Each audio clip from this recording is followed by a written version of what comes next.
Hey guys, you're in a nutshell with me, Ina. Nako, ito na nga. Mukhang nagkakatotoo na, no? Yung mainit na usap-usapan mula last year tungkol sa mass deportations na mangyayari dito sa Canada. Dulot nga po ng paghigpit sa immigration dito. Mismong ang gobyerno ang nagsabi na babawasan nila ang bilang ng mga temporary residents mula 2025 to 2027. Nalilimitahan din po nila ang kanilang mga tatanggapin na permanent residents during the same period. So many factors contributing dito sa sitwasyon kung saan marami po ang maaaring o likely kailangan pong umalis ng Canada. Okay, not necessarily deported, ano? Kasi pag sinabi mo actually deported, talagang pinapuwersa ka ng Canada na umuwi. Okay, iba naman po yung voluntarily na lalabas ka dahil or aalis ka dahil nag-expire ang status mo. Hindi ka po considered deported if you leave voluntarily. Okay? Anyway, sige, puntahan natin itong report ng Canada Border Services Agency. Kung ito ang pagbabatayan natin, it would appear na nag-uumpisa na pala sila last year pa, no? Bakit ko nasabi yan? Ito, puntahan natin, no?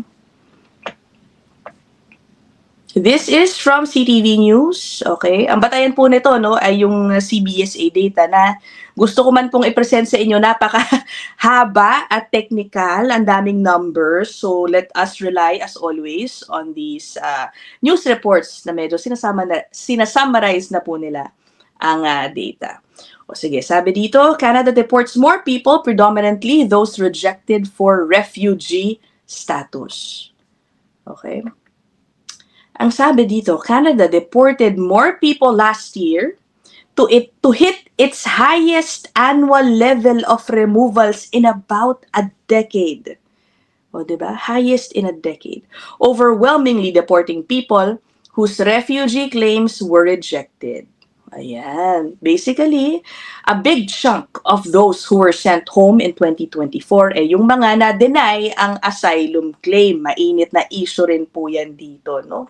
Biglang dumami ang mga gustong maging refugee. Kahit mga pumasok dito bilang international students, libo-libo daw ang biglang nag-seek ng asylum, nag-claim ng asylum. There's an interesting sentence here, no? Sabi dito, Trudeau's government, Justin Trudeau, now in its final days, has sought to show Canadians it is getting tough on immigration amid a rising backlog of refugee claims and a backlash against immigrants over concerns that immigration is exacerbating a housing shortage. Hindi naman po sikreto, na last year din, samot-sari, ang dami mga surveys coming out wherein Canadians, ang sinasabi doon, Canadians, medyo masyado na nga pong nararamihan sa mga immigrants dito. Sabi nitong report na to, so nangyayari itong pagde-deport, paghihigpit talaga, at a time when there's going to be an election soon. Diba? Justin Trudeau resigned. We'll find out soon kung sino muna ang papalit sa kanya. Palagay nyo, kaya naisip ko, palagay nyo ba itong nakikita nyo pagde-deport, yung mga balitang ganito, paghihigpit, sunod-sunod pa rin ang mga policy changes, is it going to be enough to keep the liberals in power? Parang may ganong kulay na ini-input itong linya na to, sa discussion. Yeah, so you guys tell me, matanong ko na rin yata kayo tungkol dyan dati, I think most of you said it's too late. Lilipat ako ng news source dito sa The Star, Toronto Star. Okay, kasi mas klaro yung breakdown pala, nung mga na-deport, yung profile ng mga na-deport na gusto kong i-share sa inyo. So, ilan ba ang pinauwi last year? Ito po, 16,860. Okay? Naku, nakita niyo tong headline nito? 500,000 more waiting removal later on. Sige, pag-uusapan din natin yan. Puntahan muna natin yung mga napauwi last year. So, mula po doon sa almost 17,000, ito ang breakdown. 13,527 were failed refugees. Ayun na nga. Tapos, 2,261 were foreign nationals removed for non-compliance of immigration laws. Sino ba yung mga yan? Nabasa ko sa isang report din, these would include those na meron ng mga expired permits. Yung mga overstaying na dito. Diyan po sila mapapasok sa category na yan. Tapos, okay, 771 removed due to criminality. 89 were removed because they were involved in organized crime. At ito ang medyo, I had a sigh of relief noong nakita ko itong part na ito, kahit papano, no? Wala po ang Pilipinas sa top 10 ng mga bansa kung saan napauwi, no? Yung mga inalis dito sa Canada last year. So the top 10 countries where these foreign nationals were sent back home to were Mexico, mahigit 3,500. Sumunod dyan po ang India. Okay? Ang India po, close to 2,000. Colombia, Haiti, Romania, the US, China, Venezuela, Pakistan, and Hungary. Kung tutuusin, guys, itong bilang na ito, maliit na porsyento doon sa mga figures na lumalabas last year. Talagang sinasabi, 2 million expected to leave Canada. Again, because this talks about being deported. Yun pong mga malalaking numbers na naririnig po natin. I think that's the totality, of people who will have to leave. Now, if you insist on staying, yet wala ka ng status, doon ka lang naman madideport. Alam niyo, ang isa po sa mga concerns dito sa nangyayaring pagdedeport, nakita ko rin po to sa CTV News article. Sabi, according to the president of the Canadian Association of Refugee Lawyers, one concern with these removals, especially those targeting failed refugee claimants, is that people can be deported while still appealing decisions about the risk they face if they returned to their home countries.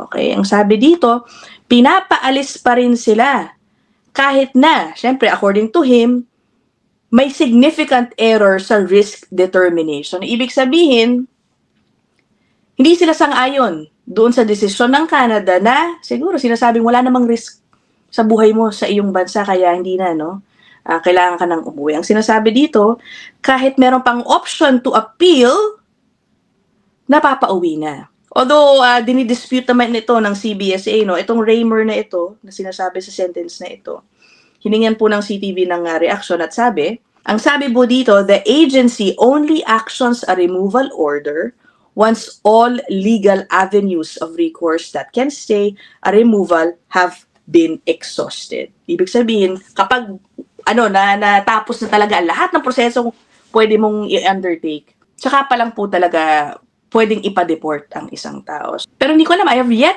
to see a report talk about this more extensively. Okay, alam ko lang din, isa po yan talaga sa mga issues dito sa Canada na ang tagal-tagal po talaga ng deportation process. Sometimes it takes years.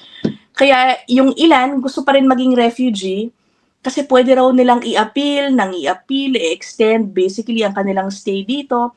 And while that entire process is going on, they continue to get benefits monthly, thousands of dollars, from the government. So, yeah, I don't know, Tingnan ko kung makakahanap ako ng more extensive report tungkol dyan. So, almost 17,000 ang napauwi last year. This year, wala naman pong, kung nakikitang goal, Wala naman po silang sinasabing bilang na mga balak nilang pauwiin.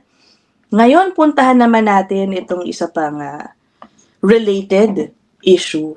Diba nga, last year, So, almost 18,000 or 17,000 rather, ang napauwi. Pero, ito, with 500,000 more waiting removal. Anong ibig sabihin niyang waiting removal? Okay, hindi po ibig sabihin, na kalahating milyon ang pauuwiin starting this year. Dahil, according to this report, hindi naman po ibig sabihin na nandun ka sa tinatawag na removal inventory, talagang hinahunting ka na ng gobyerno, kumbaga, dahil kailangan kang isakay sa aeroplano at pauwiin. Hindi po ganon. Iba-iba po ang estado ng mga taong nasa removal inventory. To be more specific, meron pong 485,000 mahigit na mga pangalan na nasa removal inventory. Sabi dito, 404,000 plus requiring no action. O, diba? Hinahayaan lang po muna dahil naghihintay pa raw po ng mga desisyon, ng mga final decision sa kanilang mga asylum claims. Okay. Tapos, merong mahigit 20,000. Ito naman, tignan nyo. Impossible to remove due to pending appeals. Parang ganun din, hindi ba? Okay. Tapos, ito naman, merong almost 30,000 ng mga nasa removal inventory. Nako, ito matindi dito. Mga wanted and can't be located. Ano ba yun? O paano ba yan? Tapos, merong 30,400 plus na in progress. Ano kaya ibig sabihin nun?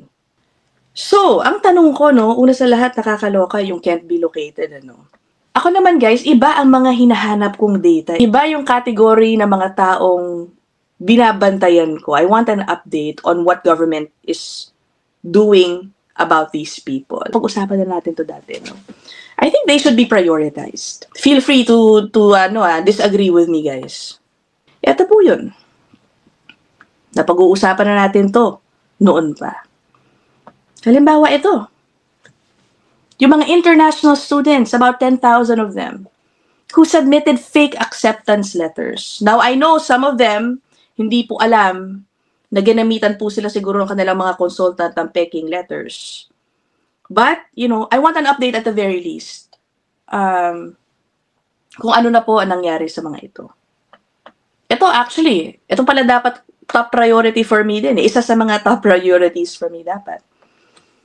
Yung mga 50,000 no-shows ng mga international students. Mga dumating po dito bilang students na hindi nagsipasukan.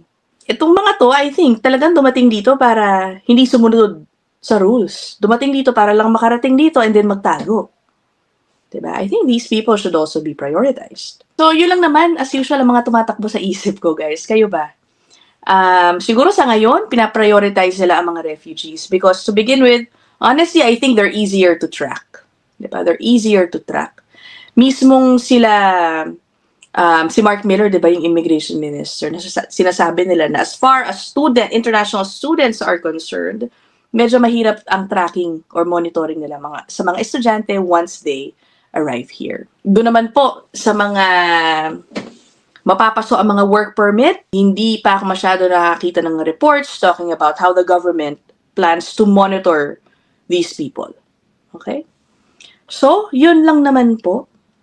If you know more, please, if you have more information rather, put them down there in the comment section. As always, guys, I look forward to reading your comments and inputs there. I will end this episode here. I'll see you guys in the next one. Bye!